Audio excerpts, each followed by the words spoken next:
เจ้าสบายดีพี่น้องมาจุกุทุกคนเด้อตอนนี้สบาพาทุกคนมาหับชมบรรยากาศงานเลี้ยงงานแต่งงานของหลานชายเนาะอยู่ที่เซโนหลังจากสำเร็จเสร็จสิ้นงานหลานสาวอยู่สวรรณเขตแล้วเนาะก็เมนมีงานต่ออยู่เซโนเจ้าซึ่งงานเลี้ยงเพิ่นก็จัดขึ้นอยู่ที่บ้านพักรัศมีเมืองอุทุมพรหรือว่าอยู่เซโนเจ้าตอนนี้เจ้าภาพเพิ่นเนาะทางฝ่ายชายเอื่อยกับหลานเนาะมาถ่ายวิดีถ่ายรูปตอนนี้กำลังพากันถ่ายรูปมาถ่ายรูปอยู่เนาะมีแต่งานกับงานเด้อมื้อนี้เด้อช่วงนี้เนาะแต่งานดองเนาะดิสเป็นงานบอนนี้ก็ได้เด้อถ่ายรูปบอนนี้ก็งามเด้อ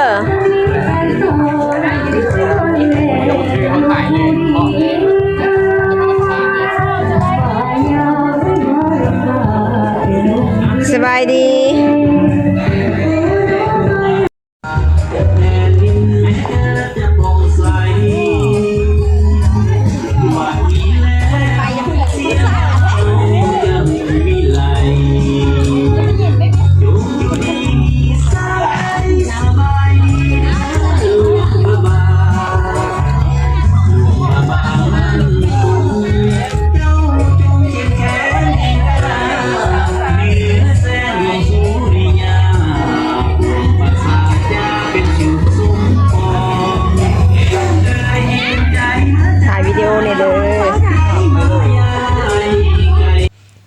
เจ้าเนาะอันนี้ก็สิเป็นเอื้อยอ้ายเนาะเพิ่นแก่ได้มาเป็นเจ้าภาพส่งงานซ่อนเลยนะพี่น้องหลังจากสำเร็จงานอยู่ที่สวรรณเขตเนาะงานดองหลานสาวแล้วก็มาต่องานดองหลานชายอยู่ที่เซโนข้ามกันมื้อนึงเนาะพี่น้องวันที่19แล้วก็ต่อวันที่21เลยเนาะเดือนมังกรปี2024เจ้าอันนี้ก็สิเป็นบรรยากาศเพิ่นรับแขกเนาะเพิ่นยืนถาดต้อนรับแขกที่มาร่วมแสดงความยินดีหรือว่ามางานเลี้ยงเนาะงานปาร์ตี้สบายดีเนาะงานปาร์ตี้เด้องานดองหลานสาวกับหลานชายเนาะเจ้า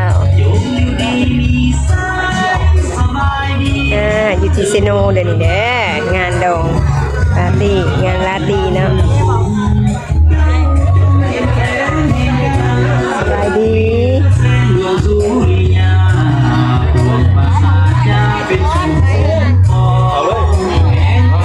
มาใกล้เลยไทยโอ้น้ำทำไม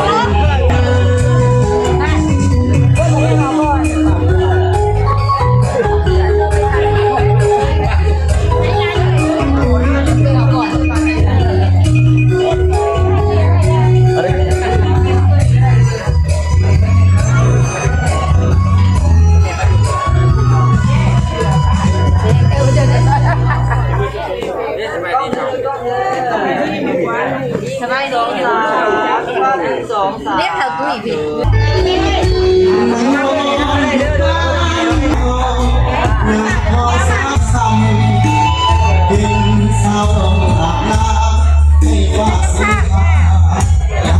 อยากถ่ายกับกับกี้ดิถ่ายวิดีโอดิจะหน่อยแขกยังถ่ายอยู่โอ้ยบ่จือเนาะว่าอยู่บ่เห็นเพิ่นคนงามบัดดีเจ้ลำงามแท้บัดนี้ฮะสวัสดีแม่นบ่เฮาเอิ้นชื่อรายกันน่ะยันว่าอันลงกับอันผู้อ้ายไงนะอ้ายให้ซื้อหยังก่อนกันบ่อ้าย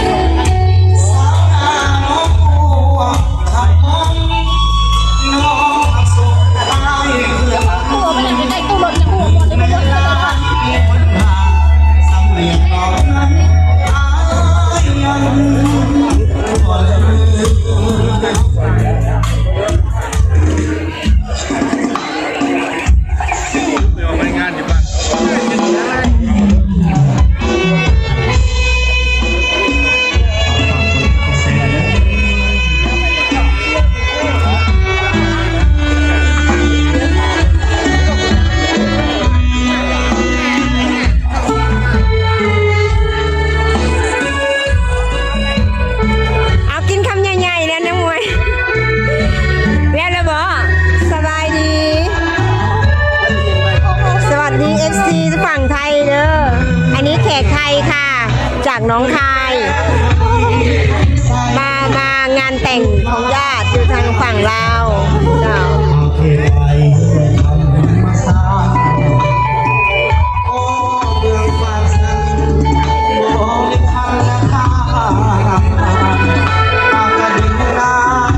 เจ้าภาพยังบ่เข้ามาเนาะเจ้าภาพยังบ่เข้ามายังหับแขกอยู่ทางนอกเด้อนี่เด้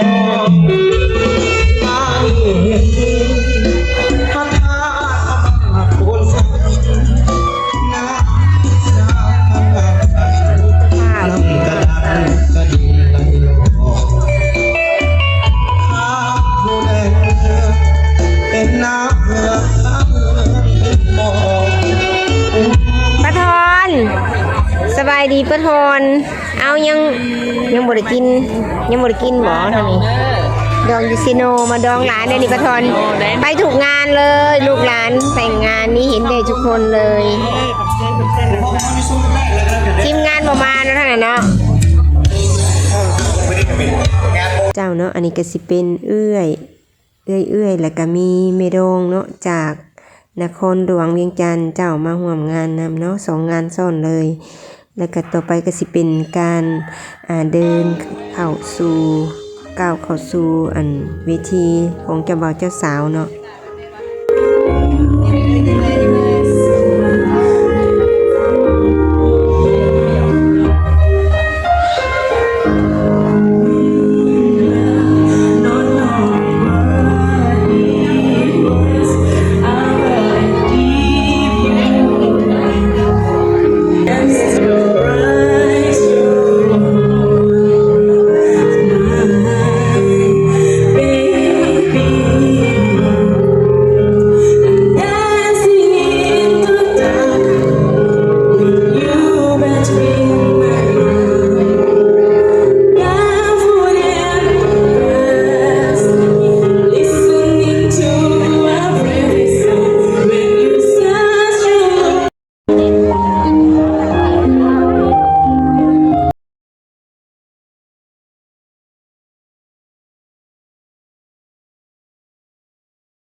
เอากระสันกันที่ว่า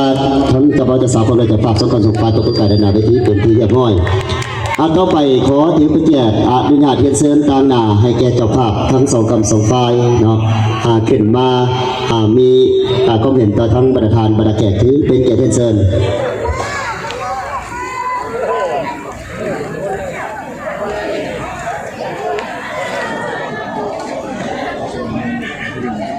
จวดไปนะ ญาติพี่น้องบรรดาท่านที่มีเกียรติท่านหญิงท่านชายเพื่อนสนิทมิตรสหายเมื่อนี้ก็เป็นตำราบาสีสู่ขวัญให้แก่ลูกแก่หลานสร้างครอบครัวใหม่และถึงในโอกาสดังกล่าวนี้การสำหรับงานสร้างครอบครัวใหม่นี้ก็คือดังพูดฐานแล้วผู้มันเป็นงานหนึ่งดวงพีเศรษฐีมั่งคั่ง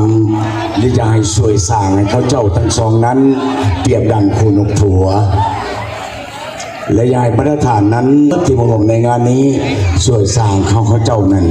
เป็นคู่กันเหมือนคู่นกเอี้ยงและช่วยบอกช่วยสอนให้เขาเจ้านั้นปากเกี้ยงเหมือนนกแก้วสลิกาประธานที่เคารพพวกเขาเจ้าภาพทั้งสองกำสองฝ่ายมีความเป็นที่สมซื่นและมีความภาคภูมิใจที่มาตรฐานในสละเวลามีคุณค่ามาห่วมนี้พวกเขาก็มีผ้าเข่าผ้าปลาตอนหับขับสู้มีสิ่งใดหากขาดตกบกพร่อง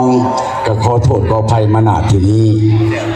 ภายหลังสำเร็จแล้วหาประทานอาหารแล้วพวกเขาก็ขอเสื่อเซินทุกท่านห่วงเป็นเกียรติและวงสามัคคีเพื่อเป็นเกียรติและเป็นสิริมงคลให้แก่ลูกแก่หลานจนถึงกาลเวลาอันเหมาะสมสุดท้ายนี้โอชัยพรเนี่ยก็จะตั้งอำนาจการปกครอง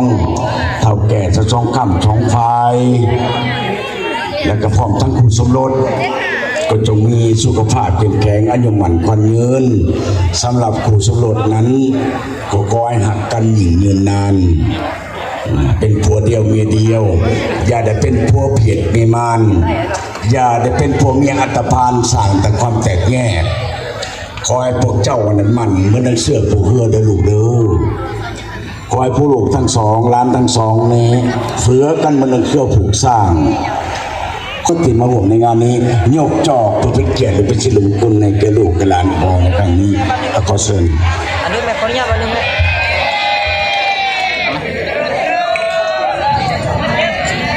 ทางทึ่งนี่ก็ยับจับจอกไหลยกเด้อมาได้ฐานเด้อยกจอกนำเจ้าเนาะอันนี้ก็สิเป็นภาพรวมๆบรรยากาศในการจัดงานเลี้ยงงานราตรีในงานแต่งงานของหลานชายเด้อท้าวสุขภัสไสกับนางสุภพรเนาะอยู่ที่ซิโนเฮาอยู่บ้านพักรัศมีเจ้าอันนี้ก็จะเป็นภาพของเจ้าภาพทั้งสองฝ่าย